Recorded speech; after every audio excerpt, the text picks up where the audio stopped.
नमस्कार, सगरमाथा प्राइम समाचारमा स्वागत छ। म कुलचन्द्र विष्ट। नमस्कार, म मेरुका श्रेष्ठ। सुरुमा प्रमुख समाचार। कर्णाली प्रदेशका मुख्यमन्त्री महेन्द्र बहादुर शाही विरुद्ध अविश्वासको प्रस्ताव दर्ता। मुख्यमन्त्री शाहीमाथि सत्ता पक्षकै सांसदको अविश्वास। आज थप 2071 जनामा कोरोना संक्रमण पुष्टि। संक्रमितको संख्या 1,07,755 पुग्यो। संक्रमण नियन्त्रणका लागि पुनः लकडाउन हुन सक्नेतर्फ सचेत रहन सरकारको आग्रह। श्रीराम सुगर मिल्सबाट पाउनुपर्ने रकम मिलाइदिन उखु किसानले दिए संसदीय समितिमा ज्ञापन पत्र। पीडित बनाइएका पत्रकार तथा कर्मचारीले निकाले लालटिन जुलुस। चिकित्सा शिक्षा सुधारको माग राख्दै अनसनरत डाक्टर केसी र सरकार बीच मध्यरातमा सहमति। 28औं दिनमा केसीले तोडे अनसन। उपचारका लागि KC ICU. UEFA Nations League फुटबलमा आज साबिक विजेता पोर्चुगल र फ्रान्स बीच प्रतिस्पर्धा हुँदै पोर्चुगल लगातार तेस्रो जित निकाल्ने लक्ष्यमा।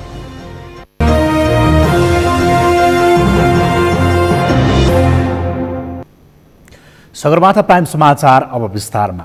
कर्णाली प्रदेशका मुख्यमन्त्री महेन्द्र बहादुर शाही विरुद्ध अविश्वासको प्रस्ताव दर्ता भएको छ। कर्णाली प्रदेशका मुख्यमन्त्री महेन्द्र बहादुर शाही विरुद्ध सत्तापक्षकै 18 जना सांसदले आज अविश्वासको प्रस्ताव दर्ता गराएका हुन्। 40 सदस्यीय कर्णाली प्रदेश सभामा नेकपाका 33 सांसद छन्। अविश्वासको प्रस्ताव दर्ता गराउनेहरूमा पूर्व मन्त्री यामलाल कँडेल, उपसभामुख पुष्पा घरती मगर र नेकपाका कर्णाली प्रदेशका संसदीय दलका प्रमुख सचेतक गुलाबजङ शाह, धर्मराज रेग्मी लगायतका रहेका छन्।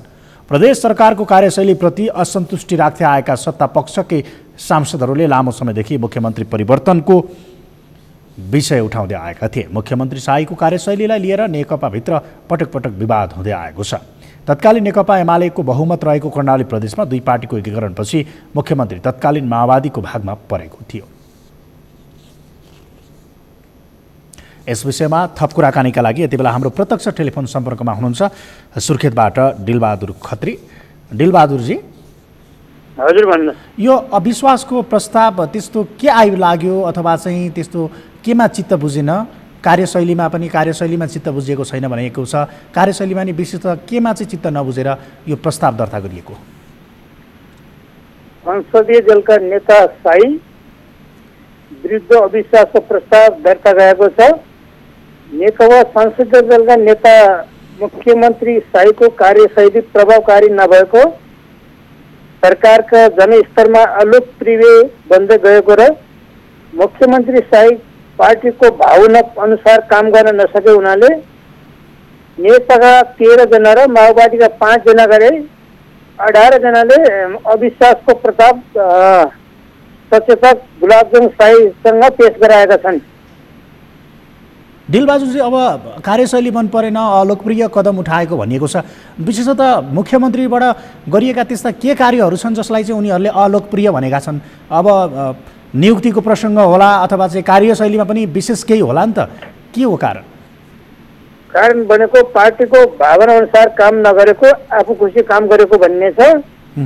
यो चाहिँ पहिला नै 40 सिटमाथि 20 सिट चाहिँ नेकपाको भएको पहिले नै नेकपाका सांसदहरू यहाँ चाहिँ असन्तुष्ट थिए।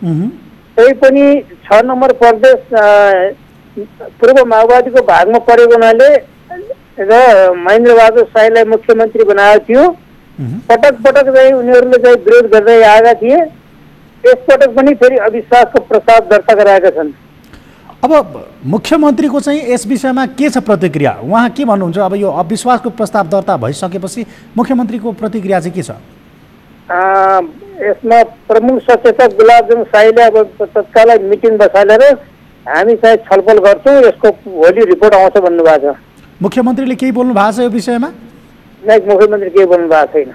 अब कसरी अगाडि बढ्ला? अब यो बैठक कहिलेका लागि आह्वान गरिएको छ कि अब बैठक बोलाउँछु मात्रै भनिएको छ? के छ अवस्था? नै, हामी छिटै नै अब चाहिँ मिटिङ बसालेर निर्णय गर्छौँ भन्ने भनाइ छ। हस् दिलबहादुरजी, जानकारीका लागि धन्यवाद। उहाँ हुनुहुन्थ्यो हाम्रा सुर्खेत सहकर्मी डिलबहादुर खत्री। त्यहाँ कर्णाली प्रदेशका मुख्यमन्त्री महेन्द्र बहादुर शाही विरुद्ध अविश्वासको प्रस्ताव दर्ता भएको छ। विशेषतः कार्यशैली र अलोकप्रिय कार्य गरेको र पार्टीको भावना अनुसार चल्न नसकेको भनेर उनीमाथि अविश्वासको प्रस्ताव दर्ता भएको छ। यस विषयमा जानकारी गराउँदै हामी सगरमाथा प्राइम समाचारमा छौँ। अब बाँकी समाचार। आज एकै दिन नेपालमा 22 कोरोना संक्रमितको मृत्यु भएको छ। योसँगै नेपालमा कोरोनाबाट मृत्यु हुनेको संख्या 636 पुगेको छ। बितेको 24 घण्टामा थप 2071 जनामा कोरोना भाइरसको संक्रमण पुष्टि भएको छ। हिजो मात्रै एकै दिन सबैभन्दा धेरै 5008 जनामा कोरोना पुष्टि भएको थियो। अहिले नेपालमा संक्रमितको संख्या 1,07,755 पुगेको छ। स्वास्थ्य तथा जनसङ्ख्या मन्त्रालयका अनुसार अहिले 31,315 सक्रिय संक्रमित छन्। आज 1,552 सहित अहिलेसम्म 75,804 जना कोरोना मुक्त भएका छन्। पुष्कर खतिवडाको रिपोर्ट। पछिल्लो 24 घण्टामा काठमाडौँ उपत्यकामा 8 सहित देशभरि थप 22 जनाको कोरोना संक्रमणका कारण मृत्यु भएको छ। एकै दिन यति धेरै संख्यामा कोरोना संक्रमितको मृत्यु भएको यो पहिलो हो। योसँगै नेपालमा कोरोना संक्रमणबाट मृत्यु हुनेको संख्या 636 पुगेको छ। मृत्यु हुनेमा 5 महिला र 17 पुरुष रहेको स्वास्थ्य तथा जनसङ्ख्या मन्त्रालयले जनाएको छ। शनिबार नेपालमा एकै दिन 5008 जनामा कोरोना संक्रमण देखिएकोमा आइतबार भने 2071 जना कोरोना संक्रमित थपिएका छन्। योसँगै नेपालमा संक्रमितको संख्या 1,07,555 पुगेको छ। 12,427 PCR परीक्षणमा 702 जना महिला 1,359 जना पुरुषमा संक्रमण देखिएको स्वास्थ्य तथा जनसङ्ख्या मन्त्रालयले जनाएको छ। काठमाडौँमा 1,145, भक्तपुरमा 110 र ललितपुरमा 161 जनामा संक्रमण देखिएको छ। गत 24 घण्टामा नयाँ संक्रमितको संख्या 2071 रहेको छ। आज काठमाडौँ उपत्यका मध्ये काठमाडौँमा 1145, भक्तपुरमा 110, ललितपुरमा 161 गरी जम्मा संक्रमितको संख्या 1416 छ। आइतबार देशभरि सक्रिय संक्रमितको संख्या 31,315 पुगेको छ। आइसियुमा 329 र 76 जना भेन्टिलेटरमा उपचार भइरहेको स्वास्थ्य मन्त्रालयले जनाएको छ। संस्थागत आइसोलेसनमा 13,649 र होम आइसोलेसनमा रहनेको संख्या 17,666 रहेको छ। त्यस्तै क्वारेन्टाइनमा 4,613 जना रहेको स्वास्थ्य मन्त्रालयले जनाएको छ। क्वारेन्टाइनमा रहनुभएका व्यक्तिहरूको संख्या 4,613 रहेको छ। प्रदेश अनुसार प्रदेश 1 मा 429, प्रदेश 2 मा 128, बागमती प्रदेशमा 383, गण्डकी प्रदेशमा 611, लुम्बिनी प्रदेशमा 1474, कर्णाली प्रदेशमा 492, सुदूरपश्चिम प्रदेशमा 1096 जना हुनुहुन्छ। पछिल्लो 24 घण्टामा 1,552 जना कोरोना मुक्त भएर डिस्चार्ज भएका छन्। यो सँगै नेपालमा हालसम्म कोरोना मुक्त हुनेको संख्या 75,804 पुगेको छ। लकडाउन हट्नु, सरकारबाट उचित सतर्कता नअपनाउनु र सर्वसाधारणले समेत आवश्यक स्वास्थ्य मापदण्ड पालना नगर्दा नेपालमा कोरोना संक्रमणको जोखिम बढ्दै गएको छ। सगरमाथा टेलिभिजनका लागि पुष्कर खतिवडा, काठमाडौँ। सरकारले काठमाडौँमा अहिले कायम रहेको कोरोनाको जोखिम झन बढी बढ्ने भन्दै सतर्क हुन अपिल गरेको छ। सरकारका मन्त्रीहरूलाई नै धमाधम कोरोना संक्रमण देखिन थालेपछि सरकारले काठमाडौँमा कोरोना संक्रमण रोक्न भएका प्रयास झण्डै असफल भएको अवस्थामा पुगेको निष्कर्ष निकालेको हो। अहिलेकै अवस्था कायम रहे फेरि लकडाउन गर्नुको विकल्प नरहेको, तर लकडाउन गर्ने वा नगर्ने भन्ने विषय आम सर्वसाधारणको हातमा रहेको सरकारले बताएको छ। अमृतराज काफ्लेको रिपोर्ट। शनिबार पर्यटन मन्त्री योगेश भट्टराईले कोरोना संक्रमण भयो। आइतबार भने शिक्षा मन्त्रीलाई कोरोना संक्रमण देखिएको छ। त्यसबाहेक गृह मन्त्रीका सल्लाहकारलाई समेत कोरोना संक्रमण देखिएको छ। प्रधानमन्त्रीका सल्लाहकारहरूलाई कोरोना संक्रमण भएर संक्रमण मुक्त समेत भइसकेका छन्। आम सर्वसाधारणलाई अन्तिम अवस्थामा मात्रै अस्पताल आउन उर्दी जारी गरेको सरकारले अहिले भने काठमाडौँमा कोरोना संक्रमण नियन्त्रणभन्दा बाहिर जान सक्ने भन्दै सतर्क रहन अपिल गरेको छ। काठमाडौँ उपत्यकाका स्थानीय तहले कोरोना नियन्त्रणमा सराहनीय काम गर्न नसकेको सरकारको निष्कर्ष छ। हामीले सिसिएमसीको कार्यालय छाउनीमा स्थितिको बारेमा विभिन्न एङ्गलबाट गम्भीर विश्लेषण गरेका छौँ। विज्ञहरूले यस सम्बन्धमा हाम्रो ट्रेन्ड कता गइरहेको छ, यति बेलाका हाम्रा मुख्य चुनौतीहरू के हुन् भन्ने बारेमा उहाँहरूले रिपोर्ट प्रस्तुत गर्नुभएको छ। अझै पनि हामी के ठान्छौँ भनेदेखि नागरिकहरू सचेत हुने हो भनेदेखि हामीले स्थितिलाई नियन्त्रणमा गर्न सक्छौँ। यसअघि आर्थिक गतिविधि रोकिँदा जनजीवन नै समस्यामा पर्ने भन्दै सरकारले लकडाउन खोकुलो बनाउने निर्णय मात्र गरेको थिएन, लामो दूरीका सवारी साधन सञ्चालनको अनुमति समेत दिएको थियो। त्यसबाहेक अहिले सरकारले आफ्नो जीवन आफै जोगाऊ भने जस्तै गरी सबै क्षेत्र खुला गरेको छ। काठमाडौँको भिडभाड हेर्दा कोरोनाको महामारी नै नभएको जस्तो देखिन्छ। अर्को हिसाबले भन्दा सरकार कोरोनाभन्दा बढी महत्त्वपूर्ण अरू नै विषय रहेको जस्तो गरी प्रस्तुत भएको भनेर आलोचना समेत हुन थालेको छ। कोरोना संक्रमण फैलिन थालेपछि बल्ल सरकारको चेप खुलेको देखिन्छ। सरकारले अहिले संक्रमण अहिलेकै अवस्थामा अघि बढे स्वास्थ्य प्रणालीले धान्न नसक्ने भन्दै सचेत हुन अपिल गर्ने अवस्थामा पुगेको छ। सरकारले फेरि लकडाउन गर्ने वा नगर्ने भन्ने विषय आम सर्वसाधारणको हातमा रहेको बताउन थालेको छ। नागरिकहरूको जीवन रक्षा सरकारको सर्वोच्च प्राथमिकता हो। बारम्बारको अपिलले पनि काम गरेन भने अवश्य पनि केही कडा कदमहरू चाल्नुपर्ने हुनसक्छ। अहिलेसम्म हामीले त्यो निष्कर्षमा पुगेका छैनौँ। मेरो आग्रह छ नागरिकहरूलाई फेरि त्यो निषेधको अथवा लकडाउनको बाटोमा हिँड्नुपर्ने त्यो एउटा बाध्यात्मक अवस्था हामी कसैले पनि ननिम्त्याउँ। हामी सतर्क भयौँ भने त्यो कुरालाई पन्छाएर त्यसो नगरिकन पनि सङ्क्रमणलाई नियन्त्रण गर्न सकिन्छ। अगाडि कसरी जाने भन्ने कुरा धेरै हदसम्म नागरिकहरूको रेस्पोन्स कस्तो हुन्छ, हामीले चाहिँ सरकारका अपिलहरूलाई कसरी चाहिँ पालना गर्छौँ भन्ने कुरामाथि भर पर्छ।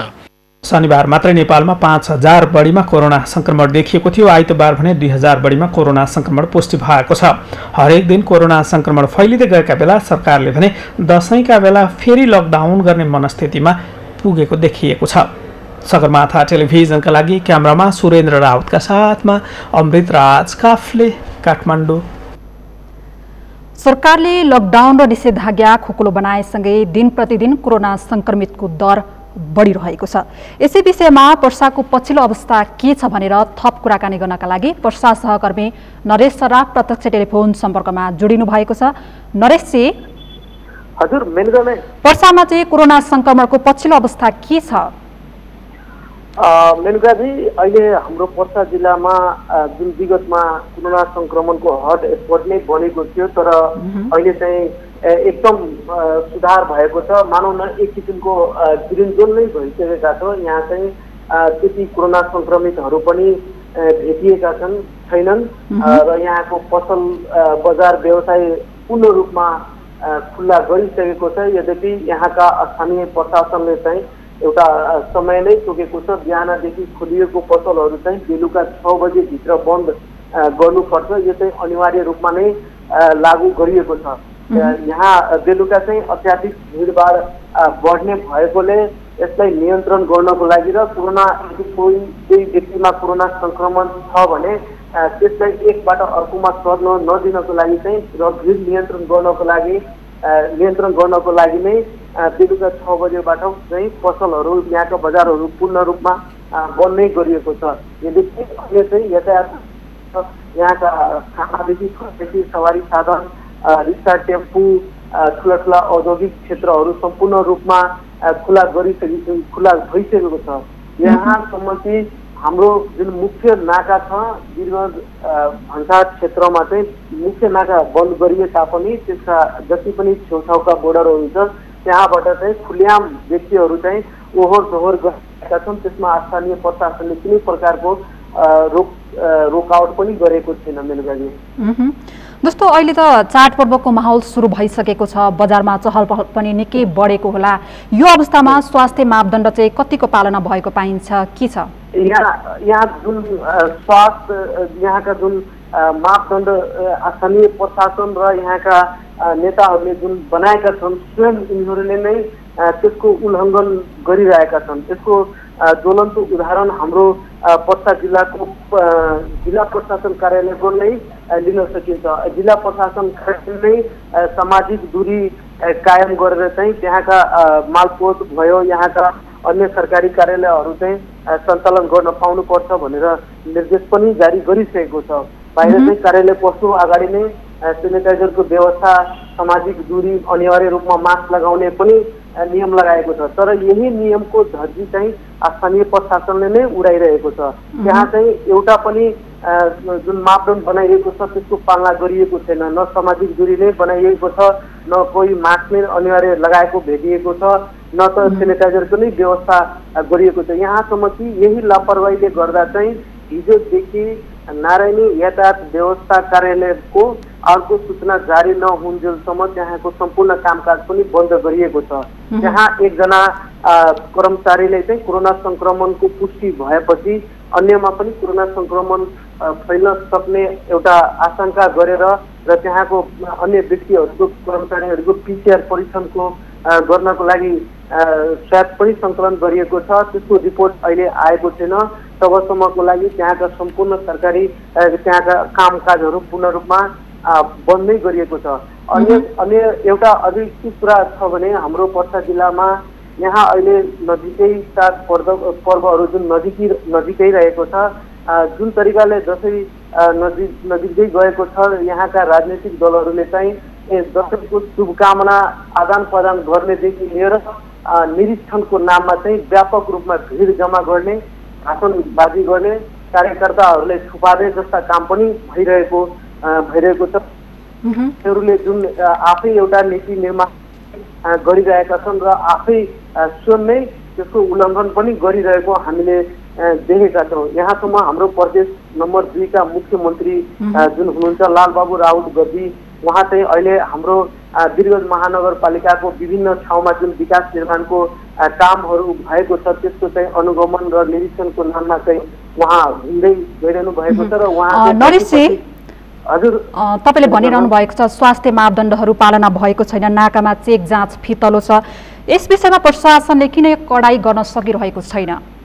अब उहाँहरूलाई हामीले यहाँका सहायक प्रज्ञ हुनुहुन्छ, उहाँसँग पनि सोध्ने प्रयास गरेका छौँ, तर उहाँले चाहिँ दाबी गर्दै आउनु भएको छ हामीले कडाईका साथ सीमामा कडाई गरेका छौँ, मानिसहरू आवत जावतमा रोक लगाएका छौँ, तर त्यस्तो केही भएको छैन। जुन एउटा हाम्रो मुख्य भन्सारकै पूर्वपट्टि एउटा इनरवा गाउँ छ र त्यहाँ बलिरामपुर पारी चाहिँ बारा जिल्ला काटिएको बलिरामपुर छ, त्यहाँ चाहिँ एकदम व्यापक रूपमा टेम्पूहरू लगाइएको छ। जुन चाहिँ भन्सारबाट त्यो टेम्पू आवत जावत गर्छ, त्यही टेम्पू अब त्यहाँ लगाउने गरेका छन्। भारतबाट आउने व्यक्तिलाई यतातिर ओसार पसार गर्ने गरिएको छ भने यतातिरबाट गएका व्यक्तिहरूलाई चाहिँ त्यही टेम्पूले ओसार पसार गरिरहेका छन्, जबकि त्यहाँ चाहिँ लगभग 5-5 ठाउँमा तर कसैले पनि त्यसलाई नियन्त्रण गर्ने अथवा रोकथाम गर्ने लगायतको काम गरेको छैन। हवस्, समग्र जानकारीका लागि धन्यवाद। उहाँ हुनुहुन्थ्यो हाम्रा पर्सा सहकर्मी नरेश सराफ।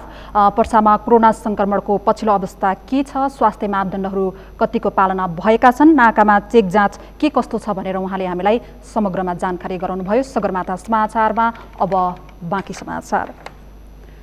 रौतहटको श्रीराम सुगर मिलबाट पाउनुपर्ने भुक्तानी पाउने व्यवस्था मिलाइदिन भन्दै उखु किसानहरूले संसदीय समितिमा ज्ञापन पत्र बुझाएका छन्। प्रतिनिधि सभाको उद्योग तथा वाणिज्य र श्रम तथा उपभोक्ता हित समितिमा आज ज्ञापन पत्र बुझाउँदै उखु किसानहरूले श्रीराम सुगर मिलबाट आफूहरूले पाउनुपर्ने भुक्तानी छिटो पाउने व्यवस्था मिलाइदिन माग गरेका छन्। उखु उत्पादक संघका सचिव सफिन्द्र प्रसाद यादवले समिति सभापति विमल प्रसाद श्रीवास्तवलाई उक्त ज्ञापन पत्र बुझाउनु भएको हो। श्रीराम सुगर मिलले 2077 साउन 11 गते सूचना प्रकाशन गरी सदाको लागि उद्योग बन्द भएको जानकारी गराएको थियो। त्यससँगै आफूहरूले पाउनुपर्ने भुक्तानी दिन उद्योगले असक्षम भएको बताएपछि आफूहरू मारमा परेको गुनासो सचिव यादवले गर्नुभयो। उद्योगबाट पाउनुपर्ने 41 करोड रुपैयाँ दशैं अघि नै पाउने व्यवस्था मिलाइदिन पनि किसानहरूले समिति समक्ष माग गरेका छन्। पहिला जग्गा लिएको 7,000 को कट्ठा, अहिले त्यो जग्गा कट्ठाको 2-3 करोडको जान्छ। त्यसमा विशाल ग्रुपको नियत के छ, मैले त्यसमा 60 करोड लगानी गरेका छु, 10 बिघा जग्गा बेचेपछि कम्तीमा 2 करोडको जान्छ भने 400-500 करोड पैसा आउँछ। त्यो पैसा लिने, मिललाई छोडिदिने, उतै बन्द गरिदिने, त्यो पैसा लिएर भाग्ने नियत हो भने उहाँको मेन उद्योगपतिको मान्छे हामीसँग पटक पटक कुरा हुँदा उहाँले भन्छ या त हाम्रै जग्गा हो, कम्पनीको नाउँमा को जग्गा, रोड छेउको जग्गा मध्ये 84 बिघा मध्ये 10 बिघा बेच्न अनुमति पाउनु पर्यो मैले चलाउनलाई, या त कम्पनी सिक इन्डस्ट्रीमा गरेर लोन दिनु पर्यो। किसानहरूले आर्थिक वर्ष 2071-72 को 12 करोड रुपैयाँ, आर्थिक वर्ष 75-76 को 28 करोड 50 लाख रुपैयाँ र आर्थिक वर्ष 2076-77 को 50 लाख रुपैयाँ गरी कुल 41 करोड रुपैयाँ भुक्तानी पाउन बाँकी रहेको बताएका छन्। विभिन्न सञ्चार गृहबाट कोरोना महामारीको बहानामा पीडित बनाइएका पत्रकार तथा कर्मचारीहरूले सूचना तथा प्रसारण विभागमा लालटेन बालेर प्रदर्शन गरेका छन्। आज नेपाल पत्रकार महासंघ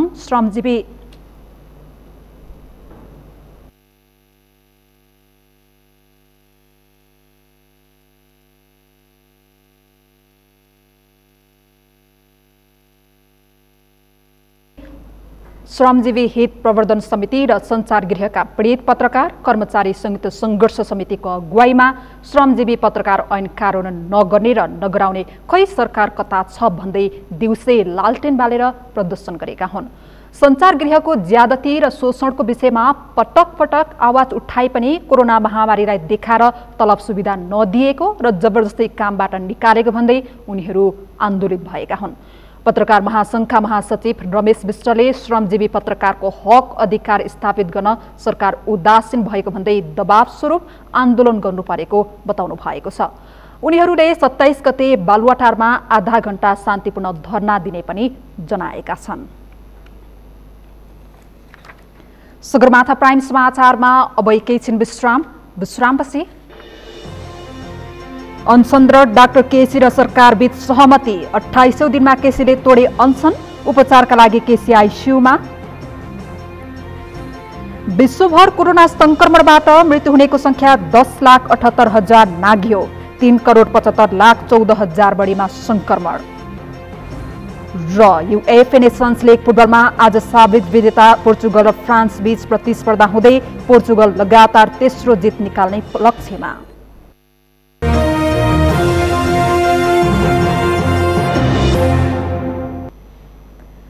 विश्रामपछि सगरमाथा प्राइम समाचारमा स्वागत छ। अब बाँकी समाचार।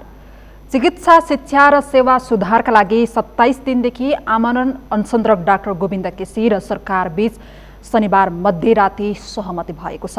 भदौ 29 गते 6 बुधे माग राखी जुम्लामा अनसन थालेका डाक्टर केसी र सरकारी वार्ता टोलीका संयोजक तथा शिक्षा सचिव गोपीनाथ मैनालीले त्रिवी शिक्षण अस्पतालमा 8 बुधे सम्झौता पत्रमा हस्ताक्षर गरेका हुन्।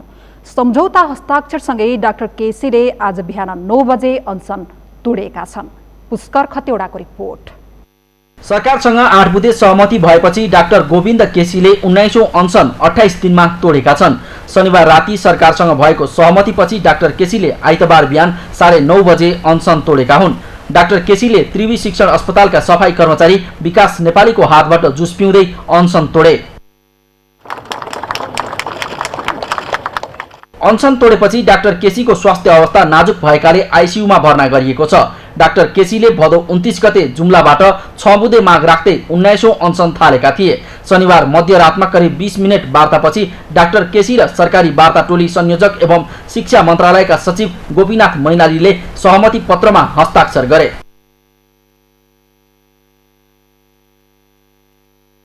डाक्टर केसी र सरकार बीच कर्णाली स्वास्थ्य विज्ञान प्रतिष्ठानमा आगामी वर्षबाट एमबीबीएस कार्यक्रम सञ्चालन गर्ने सहमति भएको छ। अन्यन्द्रको हकमा भने 2080 फागुन 10 भित्र पढाइ सुरु गर्ने उल्लेख छ। यस अलावा विश्वविद्यालय र प्रतिष्ठानहरूमा पदाधिकारी नियुक्ति निष्पक्ष र पारदर्शी बनाउने, अघिल्ला सहमति कार्यान्वयन गर्ने, डोटी वा डडेलधुरा, उदयपुर, इलाम वा पाँचथरमा सरकारी मेडिकल कलेज खोल्न 1 वर्षभित्र प्रक्रिया अघि बढाउने, प्रदेश 2 को सप्तरी स्थित रामराजा प्रसाद सिंह स्वास्थ्य विज्ञान प्रतिष्ठानको पूर्वाधार निर्माणलाई तीव्रता दिने र कोभिड-19 को उचित व्यवस्थापन गर्ने सहमति भएको छ। भौतिक पूर्वाधार एवं जनशक्ति पूरा गरी राष्ट्रिय चिकित्सा शिक्षा ऐन 2075 बमोजिम निर्धारित समयावधि विक्रमसम्म 2080 फागुन 10 गते भित्रै एमबीबीएस लगायतका शैक्षिक कार्यक्रम सञ्चालन गर्ने। प्रदेश नम्बर 2 को बर्दिवासमा सरकारी मेडिकल कलेज स्थापना गर्ने सम्बन्धमा बर्दिवास मेडिकल कलेज स्थापनाका लागि नेपाल सरकार शिक्षा विज्ञान तथा प्रविधि मन्त्रालयको आयोजना मार्फत जग्गा प्राप्ति गुरु योजना स्वीकृति भइसकेको, वातावरणीय प्रभाव मूल्याङ्कन स्वीकृतिको अन्तिम चरणमा रहेको र हाल विस्तृत परियोजना प्रस्ताव सम्बन्धी कार्य प्रारम्भ भएको हुँदा राष्ट्रिय चिकित्सा शिक्षा ऐन 2075 बमोजिम निर्धारित समयावधि विक्रमसम्म 2080 फागुन 10 गते भित्रै एमबीबीएस लगायतका शैक्षिक कार्यक्रम सञ्चालन गर्न आवश्यक बजेट विनियोजन गर्दै भौतिक एवं शैक्षिक पूर्वाधारहरू विकास गर्ने कार्यलाई तीव्रता दिने। डाक्टर केसी र सरकारी पक्षबीच निर्णायक वार्ता गराउन प्रधानमन्त्री केपी शर्मा ओलीकी निजी चिकित्सक डाक्टर दिव्या सिंह शाहले भूमिका निर्वाह गरेकी थिइन्। सहमतिपछि डाक्टर केसीले सबैलाई धन्यवाद व्यक्त गरेका थिए। विकास समिति सहयोग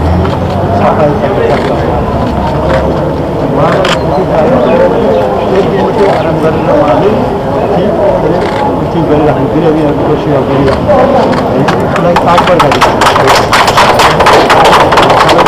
सहमतिपछि सरकारी वार्ताटोली संयोजक गोपीनाथ मैनालीले चिकित्सा शिक्षा र स्वास्थ्य क्षेत्र सुधारमा अभियन्ताको भूमिका निर्वाह गरेका डाक्टर गोविन्द केसीलाई सरकारको तर्फबाट धन्यवाद दिएका थिए। उनले डाक्टर केसीले उठाएको मुद्दा जायज रहेको बताएका छन्। उहाँले उठाएका कुराहरू नाजायज छैनन्, जायज छन्।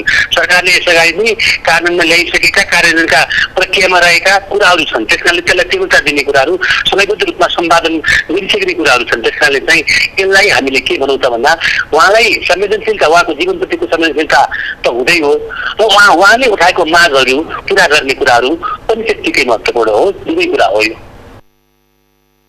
अनसनमा रहँदा डाक्टर गोविन्द केसीको जीवन रक्षाका लागि काठमाडौँ सहित विभिन्न जिल्लामा प्रदर्शन गरिएको थियो। सगरमाथा टेलिभिजनका लागि पुष्कर खतिवडा, काठमाडौँ। संसारमा वीर गोर्खालीको चिनारी तथा विदेशी मुद्रा आर्जनमा राम्रो स्रोत बनेको नेपालकै प्रसिद्ध भोजपुरे खुकुरी यति बेला कच्चा पदार्थ र दक्ष कारिगरको अभावमा सङ्कटमा पर्दै गएको छ। देश विदेशमा आफ्नो उत्कृष्ट छवि बनाएको भोजपुरे खुकुरी अन्य ठाउँहरूको खुकुरीको तुलनामा लोकप्रिय र अधिक माग भए पनि राज्यले वन पैदावारमा लगाएको रोक र पेसा धान्ने कालीगढ भेटिन छाडेपछि यहाँको खुकुरी उद्योगहरू क्रमशः ओझेलमा पर्न थालेको हो। भोजपुरबाट मोहन तामाङको रिपोर्ट। भोजपुर जिल्ला सदरमुकाम कोट दलगाउँ, गोगने, खावा, खैरान, रस्कार, बुखिम, दावा, तिम्मा, दिङला, देउराली, जरायोटार लगायत 35 वटा स्थानहरूमा बुदुना, सिरुपाते, बाँसपाते लगायत विभिन्न किसिमका खुकुरी बनाइन्छ। खुकुरीको माग प्रशस्त भए पनि कच्चा पदार्थ र दक्ष कालीगढको अभावमा माग अनुसारको उत्पादन नभएको उद्यमीले बताएका छन्। यीको माग त अब पहिलाको जति त छैन र पनि अब बीचमा आएर चाहिँ अब वार्डमा चाहिँ अब सबै त्यहाँको कालीगढहरूलाई चाहिँ सामग्रीहरू वार्डले चाहिँ उपकरणहरू चाहिँ उपलब्ध गराइदिने अनि वार्डमै अलिकति खुकुरी अलिक प्रशस्त नै बन्न थाल्यो भनौँ न। पहिला चाहिँ एकदमै मजाले हुन्थ्यो, गाउँमा पनि कामीहरू अब यो खुकुरी बनाउने मान्छे नभएर चाहिँ अब यताबाट नि जान्थ्यो गाउँमा, अनि अब बजारतिर जाँदाखेरि धौ नधौ थियो होइन, यहाँ पुर्याउनु सकिँदैन थियो भनौँ न पहिला चाहिँ। अहिले चाहिँ त्यो चाहिँ समस्या अलिकति हल भएको छ। पञ्चायत कालदेखि बहुदलसम्म आउँदा यहाँ उत्पादित खुकुरी धरान, विराटनगर, काठमाडौँ लगायतका सहरहरू तथा भारत, चीन, Bangladesh, Pakistan, Brunei, Singapore, Hong Kong, Japan, Korea, बेलायत लगायतमा विदेशमा पनि लाखौँको मूल्यमा निर्यात हुँदै आएको थियो। महिनामा 300 देखि 450 को हाराहारीमा खुकुरीको माग आउने गरेकाले भ्याइ नभ्याइ हुन्छ। राम्रो आम्दानी भने पनि आकर्षण घट्दै गएको व्यवसायीहरूको गुनासो छ। पहिले गर्दै आएका बा हजुरबाहरूको पालादेखि गर्दै आएकाहरूले गरिहाल्नु भयो। अहिलेको अवस्थामा चाहिँ जुन युवा शक्तिहरूले चाहिँ नयाँ जेनेरेसनका व्यक्तिहरूले चाहिँ प्रायः यो गाह्रो काम मानेर नगरिदिएकोले चाहिँ अहिले भोजपुरे खुकुरीहरूको चाहिँ जनशक्ति पनि कम भएर सङ्कटमा पर्दै गएको अवस्था छ। विभिन्न आकर्षक बुट्टादार हुने भएकाले देशविदेशमा पनि उत्तिकै चर्चा बटुलेको भोजपुरे खुकुरीहरू बढीभन्दा बढी पश्चिमा युरोपेली मुलुकहरूमा मायाको चिनो सजावटका लागि पुग्ने गर्छ। कडा कानुनका कारण खाडी अरेबियन मुलुकहरूमा यहाँका खुकुरीहरू खुला रूपमा लान नमिल्ने भए पनि सालका काठबाट निर्मित सजावट काठे खुकुरीहरू चिनो स्वरूप लाने गरिएको छ। खुकुरीको डिमान्डहरू भए तापनि हामीहरूले राम्रो तरिकाले यस्तो अब कच्चा पदार्थहरू नपाएको कारणले अलिक हामीहरूले खुकुरीको डिमान्ड भने जति पुर्याउन सकिराखेको छैन। त्यसमा अब कतैबाट यो कच्चा पदार्थ सरकारले केही सहयोग गरिदिएर हामीहरूलाई अलिकति सहयोग सुविधा भए हामीहरू अरू पनि कालीगढहरू थपेर अरू केही कारखानाहरूलाई उद्योगलाई अलिकति बढाएर पनि हामी केही गर्ने हाम्रो चाहिँ विचार थियो, तर अहिले अब त्यो हामीहरूले पाइराखेको छैन।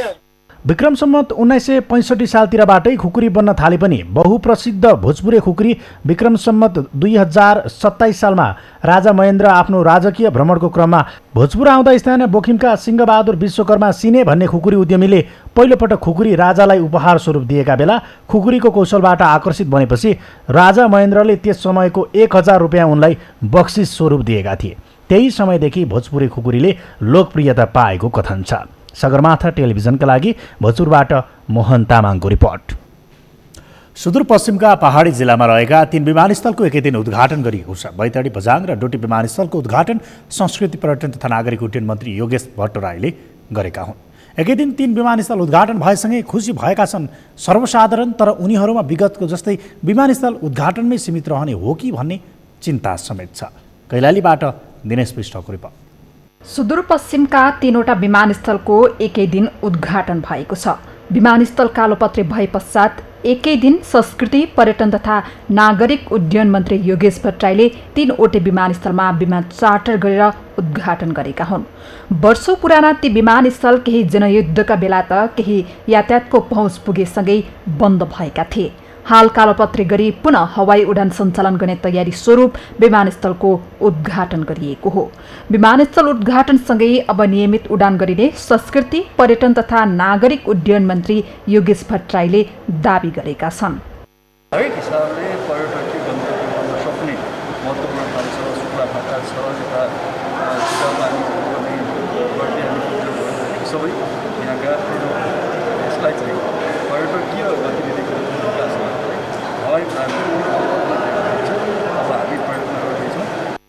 मन्त्री भट्टराई आफै उपस्थित भएर सुदूरपश्चिमका 3वटा विमानस्थल उद्घाटन गरेसँगै यहाँका नागरिकले धन्यवाद दिएका छन्।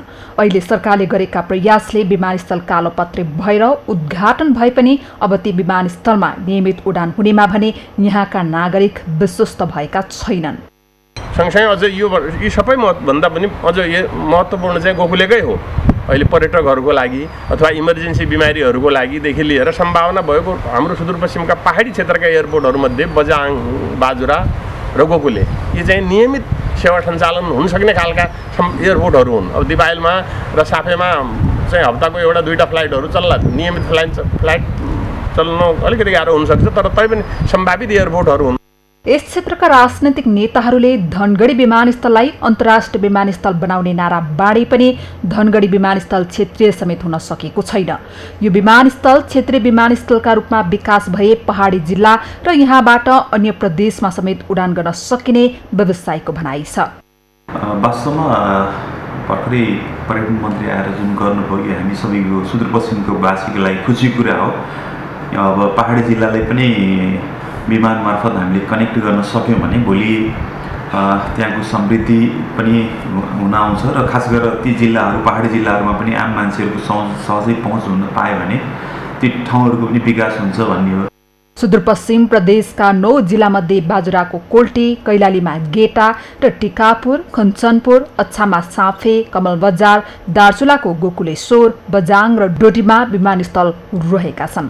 हाल कैलालीको धनगढी विमानस्थलबाट मात्र नियमित उडान हुने गरेको छ। सगरमाथा टेलिभिजनका लागि कैलालीबाट दिनेश विष्टको रिपोर्ट। नेपाल सरकारको स्वामित्वमा रहेको खाद्य व्यवस्था तथा व्यापार कम्पनीले सञ्चालन गरेको सहुलियत मूल्य पसलमा स्पष्ट लेबलिङ नभएका खाद्य वस्तुहरू बिक्री वितरण भइरहेको पाइएको छ। आइतबार काठमाडौँ महानगरपालिकाको उपभोक्ता हित संरक्षण समितिको अनुगमन टोलीले कम्पनीको अनुगमन गर्दा अधिकांश खाद्य वस्तुमा उत्पादन मिति र लेबलिङ नै नभएको पाइएको हो।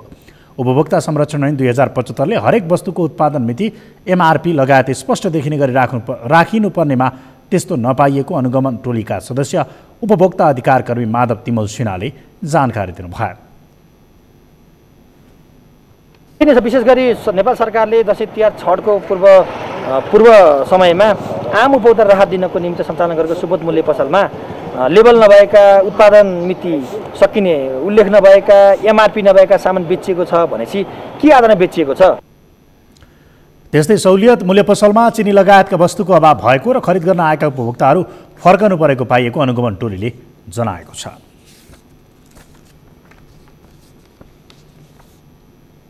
बलात्कारीलाई फाँसीको सजाय दिने कानुन बनाउनु पर्ने भन्दै आइतबार काठमाडौँमा प्रदर्शन गरिएको छ। आइतबार काठमाडौँको माइती घरमा युवाहरूले कडा कानुन नबनाएसम्म बलात्कार र हिंसाका घटनाहरू कमी नहुने भन्दै फाँसीको सजाय दिने कानुन बनाउनु पर्ने बताएका हुन्।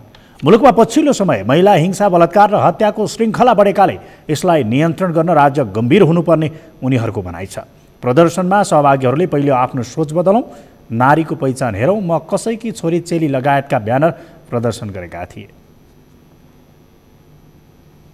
सगरमाथा प्राइम समाचारमा पुनः एकैछिन विश्रामपछि विश्वभर कोरोना संक्रमणबाट मृत्यु हुनेको संख्या 10,78,000 भन्दा बढी, 3,75,14,00,000 बढी संक्रमित। र UEFA नेसन्स लिग फुटबलमा आज साबिक विजेता पोर्चुगल र फ्रान्स बीच प्रतिस्पर्धा हुँदै पोर्चुगल लगातार तेस्रो जित निकाल्ने लक्ष्यमा।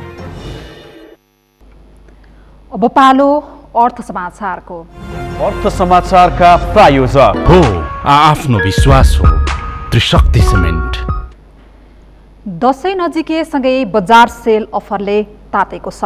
लकडाउनका कारण लामो समय पसल बन्द गर्नु परेको अवस्थाले गर्दा आर्थिक स्थितिमा सुधार ल्याउन स्टक क्लियरेन्स गरी व्यापार बढाउने रणनीतिमा व्यापारीहरू देखिएका छन्। दशैं नजिकै गर्दा काठमाडौँ उपत्यकाभित्रका मुख्य बजारहरू सेल अफरले तातेको छ। खास गरी लत्ता कपडा जुत्ता लगायतका फेन्सी पसलहरूमा सेल अफर र विभिन्न छुटहरूका अफर टाँसिएका ब्यानरहरू प्रशस्तै देखिन्छन्। व्यापारीहरूले 10 देखि 60% सम्म छुट दिई सेल अफर ल्याएका छन्। लामो समय कोभिड-19 रोकथामका लागि लागू भएको लकडाउनका कारण व्यापार गर्न नपाएको र पुरानो सामान स्टक रहने स्थिति आएपछि स्टक क्लियरेन्सका लागि पनि अधिकांश व्यापारीहरूले सेल अफर ल्याएको बताएका छन्। अब स्टक सधैँभरि यो प्रडक्ट राखिराख्नु कि यसलाई क्लियर गरेर फेन्सी भनेपछि नयाँ नयाँ एभ्रिडे फेसन चेन्ज भइराखेको हुन्छ। नयाँ आइटमहरू हाल्नको लागि त यो क्लियर गर्नु पर्यो। यो अर्थमा पनि हामीले चाहिँ अहिले यो स्टकको रूपमा यसलाई चाहिँ पहिला क्लियरेन्स गरेर अनि नयाँ आइटमहरू थप्नको लागि यो स्ट्राटेजी अप्नाइरहेका हौँ। जुन चाहिँ सप्लाई चेन छ, ट्रान्सपोर्टेसन छ, त्यसमा पनि एउटा प्रब्लम छ। किनभने पहिला चाहिँ हामीले 10 देखि 11 दिनमा नेपालमा सामान आइपुग्थ्यो भने अहिले चाहिँ त्यो छैन। यो नर्मल्ली पनि 1 महिना लागेको अवस्था छ। त्यसमा भन्दा पनि हाम्रो अहिले पनि देख्न सक्नुहुन्छ तपाईँको ज्याकेटहरूको सर्टेन आइटममा हाम्रो 20% छ, ज्याकेटहरूको कुनै 50% पनि छ। त्यो हिसाबले चाहिँ हामीले मिलाएर राखेको छौँ। यो चाहिँ समग्रमा हजुरको अप टु 50% भनिन्छ, 50% सम्मको छुट चाहिँ हामीले दिइराखेको। उपभोक्ता कर्मीहरू पनि दशैं तिहार र छठ पर्वलाई लक्षित गरी ल्याइएको सेल अफरको बजारलाई नियमन गर्नुपर्ने बताउँछन्। खास गरी सेल अफरमा बिक्री गर्न लागेका सामानहरूको वास्तविक गुणस्तर र मूल्यको जानकारी पर्याप्त नहुने र उपभोक्ताले ढुक्क भएर खरिद गर्न पाउने अवस्था नरहेकोले नियमनको आवश्यकता रहेको उपभोक्ता कर्मीहरूको भनाइ छ। वस्तुको गुणस्तरको विषयमा, त्यो वस्तुका मूल्यका विषयमा र प्रयोग गर्ने विधि र प्रक्रियाका बारेमा जानकारी नगराइकन सञ्चालन भएका ती व्यवसायीहरूलाई, ती पसलहरूबाट सञ्चालित भएका ती सेल नामका पसलहरूलाई नियमन गर्नु पर्यो र त्यसको वास्तविक कुराहरू के हो, त्यसबाट उपभोक्ता ठगिएका छैन भन्ने कुरा चाहिँ विभिन्न सञ्चार माध्यम मार्फत सरकारका निकायले जानकारी गराउने काम गर्नु पर्यो। होइन भने दशैं तिहार छठको पूर्व सन्ध्यामा मूल्य चाहिँ बढी तिर्नुपर्ने, छुटका नाममा मूल्य बढी तिर्नुपर्ने र त्यो वस्तु चाहिँ गुणस्तरीय छ कि छैन भनेर हामी ढुक्क हुने अवस्था छैन। सेल अफर मार्फत ग्राहक तान्नको लागि पनि व्यापारीहरूले विभिन्न रणनीति सहितको अफर ल्याउने गरेका छन्। सेल बजारमा सस्तोमा सामान पाउने भए पनि त्यसको गुणस्तरको विषयमा भने खुलाइएको पाइँदैन। यो सँगै हामी सगरमाथा प्राइम समाचारको अन्त्यमा छौँ। अन्त्यमा प्रमुख समाचार फेरि एकपटक। कर्णाली प्रदेशका मुख्यमन्त्री महेन्द्र बहादुर शाही विरुद्ध अविश्वासको प्रस्ताव दर्ता। मुख्यमन्त्री शाहीमाथि सत्तापक्षकै सांसदको अविश्वास। आज थप 2071 जनामा कोरोना संक्रमण पुष्टि। संक्रमण नियन्त्रणका लागि पुनः लकडाउन हुन सक्नेतर्फ सचेत रहन सरकारको आग्रह। श्रीराम सुगर मिल्सबाट पाउनुपर्ने रकम मिलाइदिन उखु किसानले दिए संसदीय समितिमा ज्ञापन पत्र। पीडित बनाइएका पत्रकार तथा कर्मचारीले निकाले लालटिन जुलुस। अनसनरत डाक्टर केसी र सरकार बीच सहमति। 28औं दिनमा केसीले तोडे अनसन, उपचारका लागि केसी आइसियुमा। र UEFA नेसन्स लिग फुटबलमा आज साबिक विजेता पोर्चुगल र फ्रान्स बीच प्रतिस्पर्धा हुँदै पोर्चुगल लगातार तेस्रो जित निकाल्ने पक्षमा। हवस् त सगरमाथा प्राइम समाचार अहिलेलाई सकियो। तपाईँ समाचार बुलेटिनका साथै सगरमाथा टेलिभिजनका सम्पूर्ण कार्यक्रम www.sagarmatha.tv मा पनि पढ्न र हेर्न सक्नुहुनेछ। साथै युट्युबमा youtube.com/sagarmatha TV नेपालमा हेर्न सक्नुहुनेछ। साथै तपाईँ हामीलाई फेसबुकमा पनि facebook.com/STV नेपालमा फलो गर्न सक्नुहुनेछ। समाचारको शिखर, नेपालको गौरव, नेपालको पहिलो न्युज च्यानल सगरमाथा टेलिभिजन हेर्दै गर्नुहोला। नमस्कार।